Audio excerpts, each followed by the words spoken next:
So here's what I need you to do. Head to where those bandits live and wipe them out, plain and simple. Hi, my name is Tim Willits, and I am the creative director at id Software working on Rage. So when I set out to make Rage, I wanted to build a universe that was bigger than just a single story. The goal of Rage is to make it a franchise.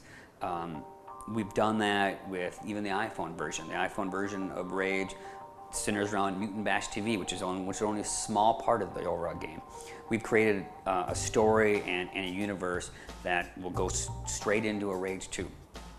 We can do games, downloadable content that jets off in different directions. With our past games like Doom, Quake, and Wolfenstein, there was a beginning, a middle, and an end, and that was it. But with Rage, we actually have a universe that we've really spent a lot of time to try to develop and to grow. So the Rage universe, the Rage setting, was built from the ground up to be a franchise. We want to take this and move into the future with it. It has a lot of unique things that other games just don't do. In the beginning, it was actually a bit more linear than it is now. We like to call it open but directed. So the world is open, but it's not, I'm hesitant to say open world game because it's not like other classic open world games. There is a narrative, there is a path that you follow, but player choice is very important. But that choice revolves around kind of the narrative, and the game does progress you forward. I think it's the best of both worlds. You get a great narrative, you always know what to do, but you have a lot of opportunities to explore the world. The biggest problem with first-person shooters now is I believe that people are facing modern combat fatigue. We've had a few titles that have been hugely successful, that have a certain formula that everyone else says, oh, well, if we do this formula and we bake it just like this, we will be successful. And just because they liked one game that worked like that doesn't mean they're gonna like every game if it works like that.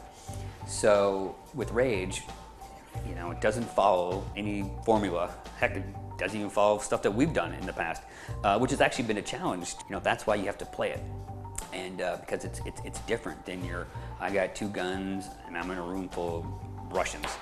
What am I gonna do? So I think that this game is coming out amongst stiff competition, but it's facing competition that has followed, honestly, a formula that people may have started to grow tired of. The thing that the PC offers that the consoles don't offer is, of course, higher resolution. The PC has a lightning fast I/O system.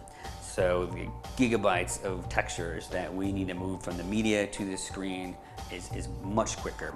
So you don't have any of the paging artifacts that you may find on the console. Developing Rage, we've worked on the consoles, and there's actually a lot of latency in the controllers that you don't necessarily have on the keyboard and mouse. So we've definitely struggled with that, but we've made it as fast as we can make it. When we release Rage on the PC, you'll actually have to download the SDK. And I believe you'll have to download 64-bit eeks for it, but you can get that from Steam. And then you hit the console, you type id Studio, there it is. And you have the exact same tools that we use to make the game. Now, making levels in Rage is more difficult than our previous technology, but with the way that we layer the gameplay of the different levels and how the scripting works for the characters, you'll probably see some mods that use the same assets but can rearrange the story, rearrange the characters, and you get different missions and things. So it'll be interesting to see what people do with the PC version. The great thing about id Tech 5 is it's truly scalable. We believe that this technology will be cutting edge right through the next console generation. Look at the Quake 3 technology. Heck, it still powers Call of Duty games. It's a great technology, and you're going to see a lot of kick-ass games using it moving forward.